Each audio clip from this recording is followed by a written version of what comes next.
What's good, Renegade Nation? Before we begin the video, I'd like to give a shout out to our most recent Patreon supporters and YouTube members.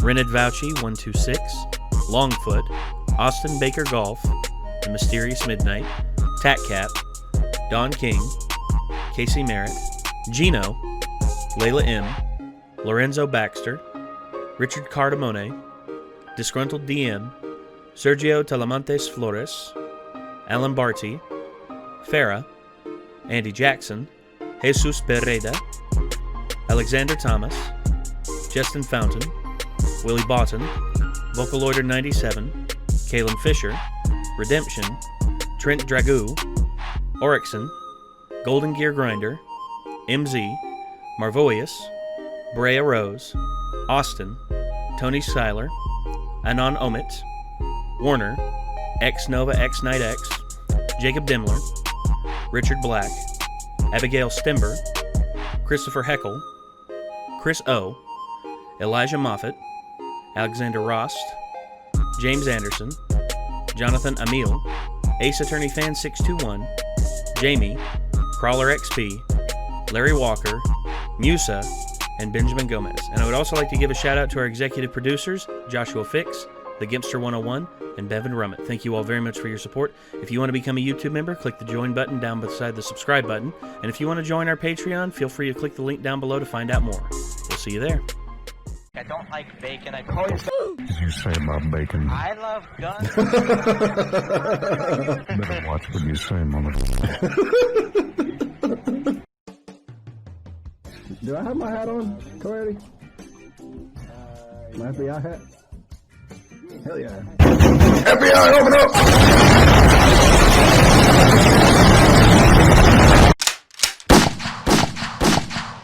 Okay, kids, what did we learn?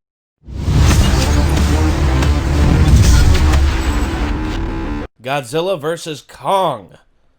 Who's excited? I am. Nick isn't because... Donkey Kong. Oh, wait. That's the wrong Kong. Well, I mean, actually there was a hilarious fan art that someone made. It was literally a gigantic Bowser looking like Godzilla and a gigantic Donkey Kong in the style of Kong that they have from this universe. You said I'm not excited. These trailers always hype me. I'm just very bad at somehow getting out to see these.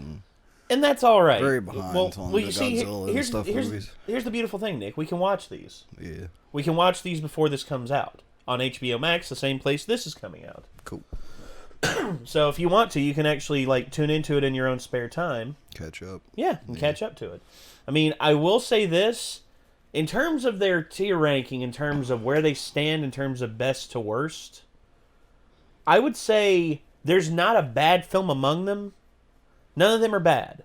The Godzilla films are good.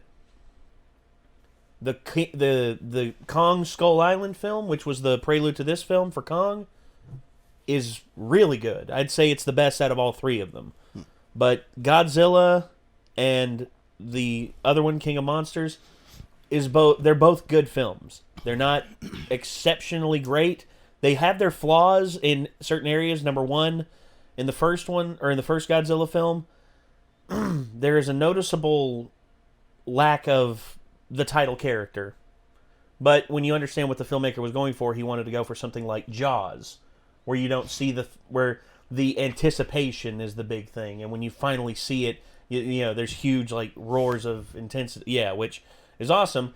The problem with the second film is that the human characters often are getting in the way and mucking everything up with not that good of a story.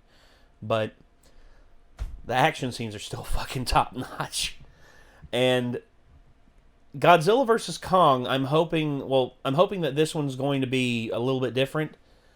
Adam Wingard, I believe, is the one who's directing this. Adam Wingard is a really, really talented director. He's had some good movies. He's had a few bad ones, but a lot of it was from studio interference. But here, a lot of people have said he's getting free reign to literally do whatever the hell he wants in this film. So I'm interested to see how he's going to handle these two titans of the screen literally beating the shit out of each other. So I guess without further ado, this is Godzilla vs. Kong. Here we go.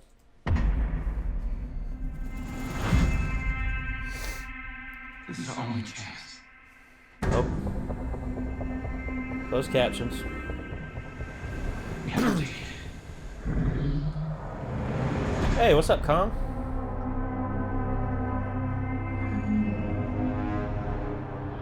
We need calm. The world needs him. Oh, Alexander Skarsgård. All right. If it is a child, she's the only one who'll communicate with. I knew that they had a Rebecca Hall. Okay. She had nowhere to go, so I made a promise to protect her. And I think that in some way, Colin did the same.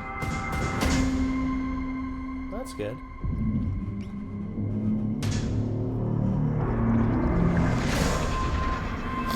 Oh no.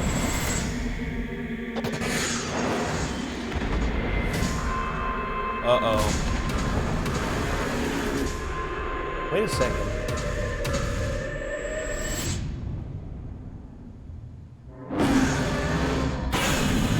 Whoa!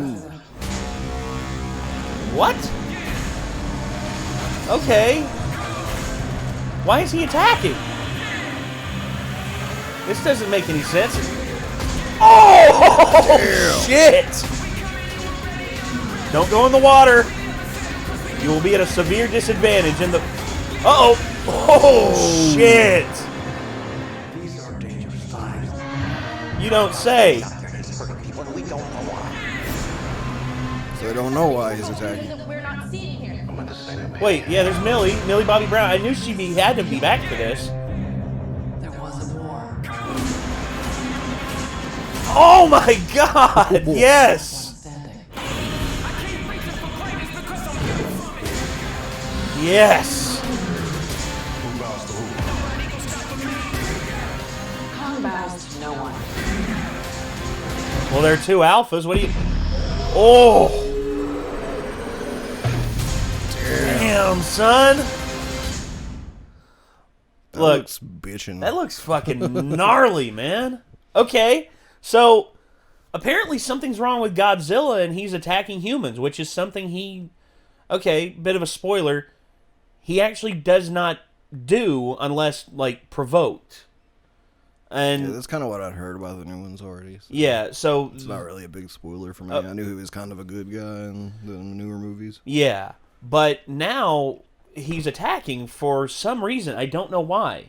Neither do they, apparently. That's the point, I guess. And then Kong's thing is that he like, in Kong Skull Island, he's not a bad character. He's not like big, mean, and evil and everything. There's reasons behind his actions as well. But I worry... okay, keep in mind, I'm hyped for this. I'm excited for this. I'm hoping that they do a good job of explaining this child who has a connection to Kong, which that's one hope. And another one is we get better character development on the side of Godzilla's things, because where Millie Bobby Brown, that's where she comes in. She's connected with Godzilla, especially from King of Monsters. Mm-hmm.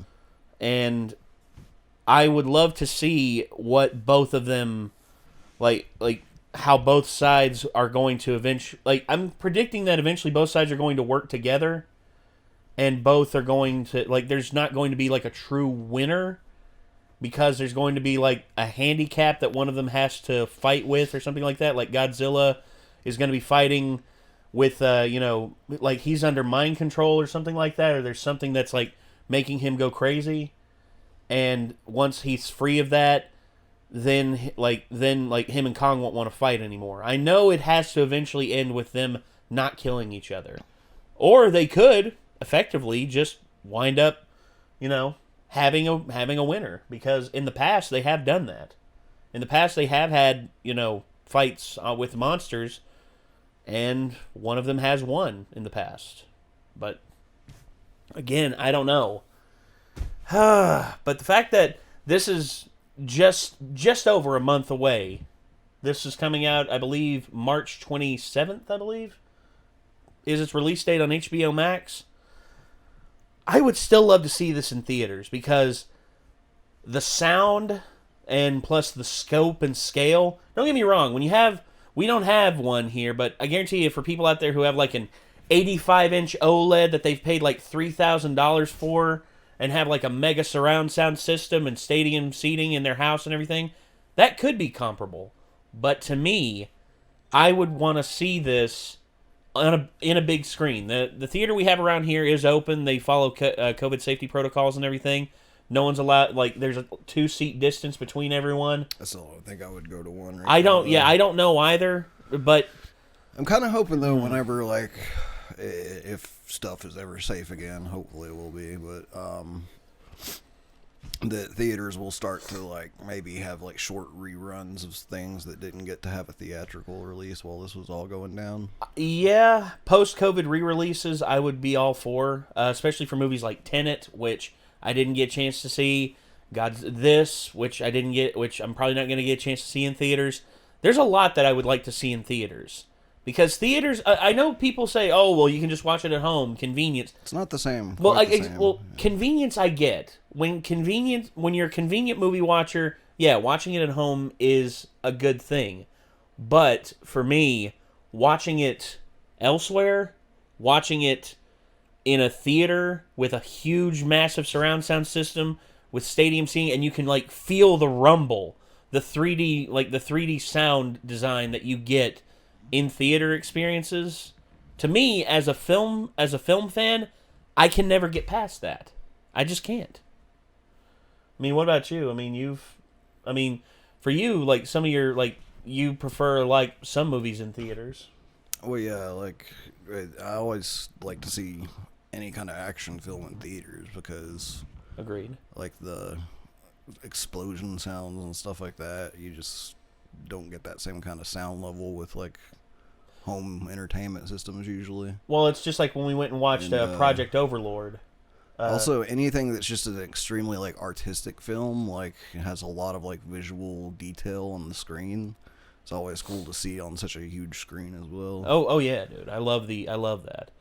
But I will say this, like Avatar. Oh yeah, Avatar on the big screen. There's no comparison. Like I went to see that a couple of times just in 3D because I was just like, yeah. A, the 3D effects are bitch, and B, there's just so much cool detail in that film. I know the story was just, supposedly just a Pocahontas ripoff, but I'd say more Dances with Wolves than Pocahontas. It's still such a visually pleasing film. Like, yeah, very much. I don't even care if the story was half-ass. Well, again, James Cameron, like, his films are always like visual feasts. Mm-hmm. Every time he releases one, it's something amazing. And even the Alice in Wonderland sequel they released that was kind of really meh. Yeah, Through the Looking Glass. Yeah, I still like really liked watching it in the theater with the 3D just because I was like, even though it's kind of a mess story, it was just bitching to see. Yes. And same thing with I'd say the Avengers. I'd say like the Marvel movies in theaters I always forget as well. the name of it. The City of a Thousand Planets. Oh, Valerian. Valerian in the City of the City of a Thousand.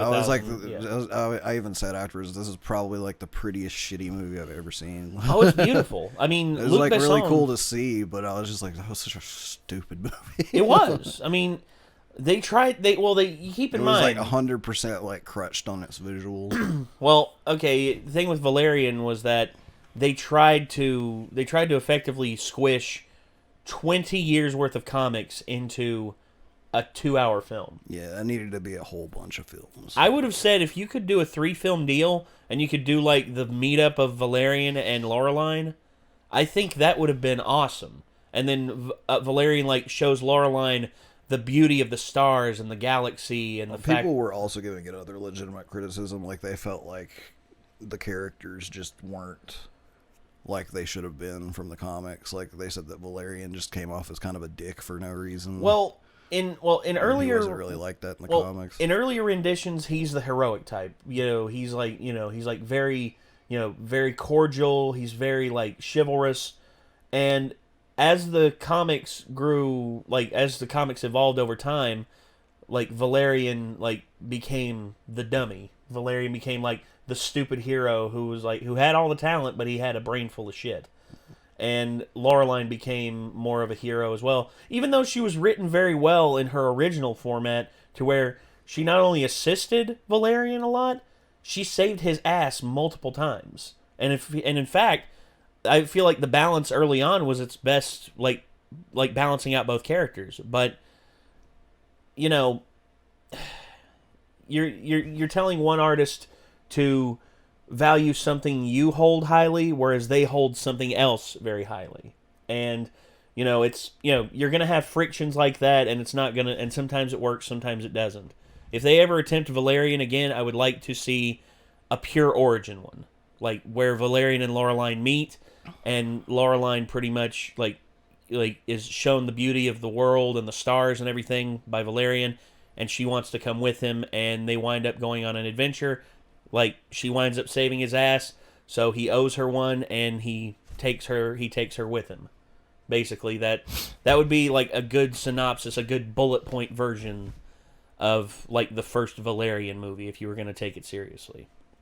You wouldn't need that much of a budget either. Like a good $25 million budget, and I know to you all out there, $25 million is a lot. But in terms of films like this, like Hollywood blockbusters and like AAA films, like people forget, friggin' Edgar Wright made Baby Driver for less than $30 million, and I think that is a massively exceptional film. I'd let Edgar Wright do the Valerian film.